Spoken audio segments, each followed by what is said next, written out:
tutorial cara input hasil pemeriksaan D2TL untuk temuan pelanggaran.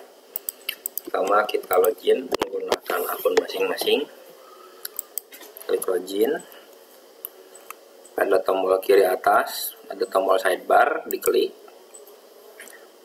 pilih input data pelanggaran. Nah, pada halaman ini kita bisa menginputkan satu persatu, atau kita juga bisa upload dari Excel. Untuk format upload Excel data pelanggaran, kita klik upload. Nah, di sini ada download template. Kita coba download template-nya. Oke, kita buka file template-nya.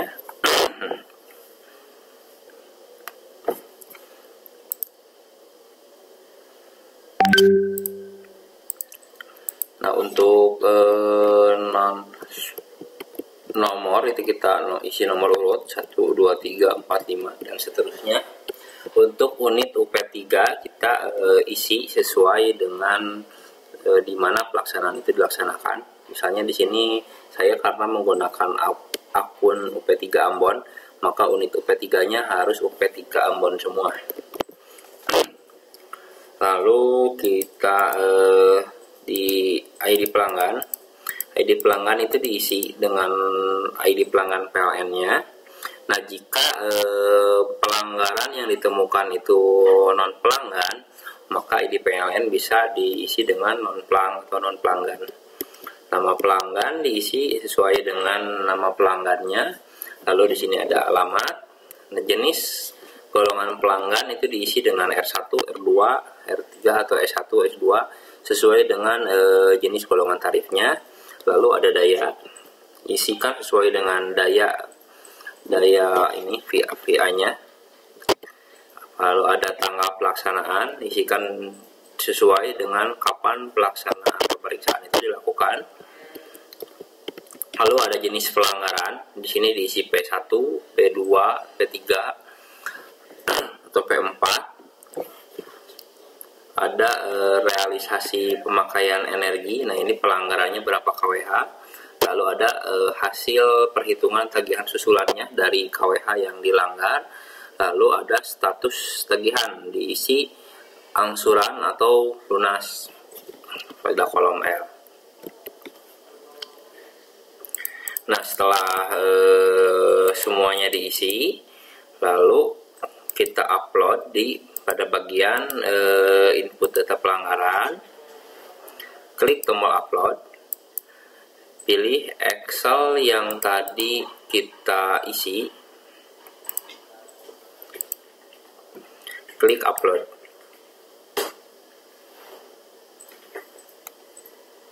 Nah, jika inputannya uploadnya berhasil, maka data yang tadi di Excel akan muncul pada data di bawah ini.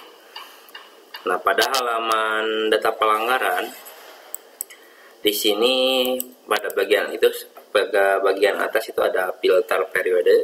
Ketika kita pilih bulanan, maka periode bulan kapan sampai dengan kapan itu kita bisa sortir datanya. Lalu ada status pelanggan, itu kita bisa melihat mana pelanggaran yang memiliki ID pelanggan atau mana pelanggaran yang tidak memiliki ID pelanggan. Untuk menampilkan data setelah merubah filter, kita klik refresh atau tampilkan.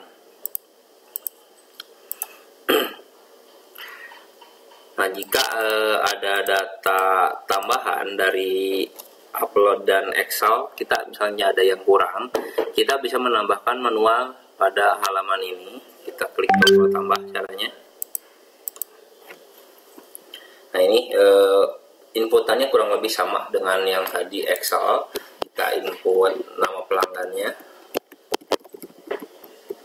masukkan ID pelanggan, pilih pilih tanggal pelaksanaan,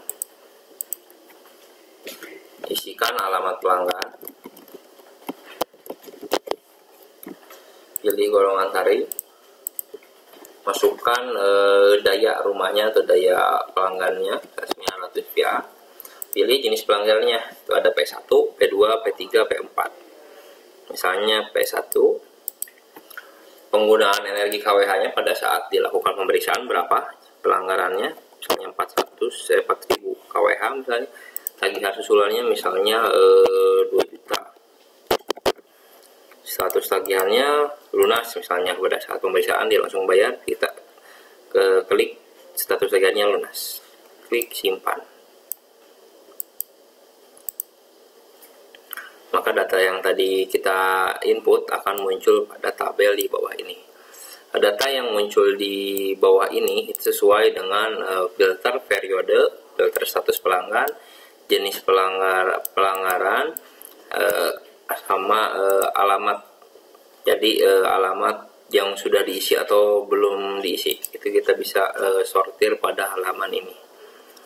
Untuk melakukan perubahan data, misalnya dari Excel itu ada yang keliru, kita bisa merubah datanya pada halaman ini, misalnya dengan cara klik tombol edit atau gambar pensil pada data yang akan kita rubah. Klik. Nah, setelah muncul form ini, kita bisa rubah misalnya nama pelanggannya.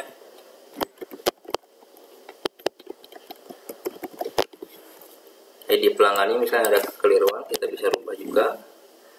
Dan kolom-kolom yang lain jika ada yang kurang sesuai, kita bisa sesuaikan. Klik simpan.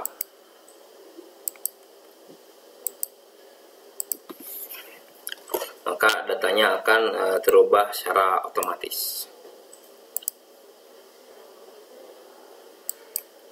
Nah, jika ingin menghapus atau kelebihan datanya, kita bisa menghapus datanya dengan cara klik tombol delete atau gambar tombol merah. Kita klik hapus data, ya hapus. Dan jika muncul notifikasi berhasil, maka data tersebut akan terhapus.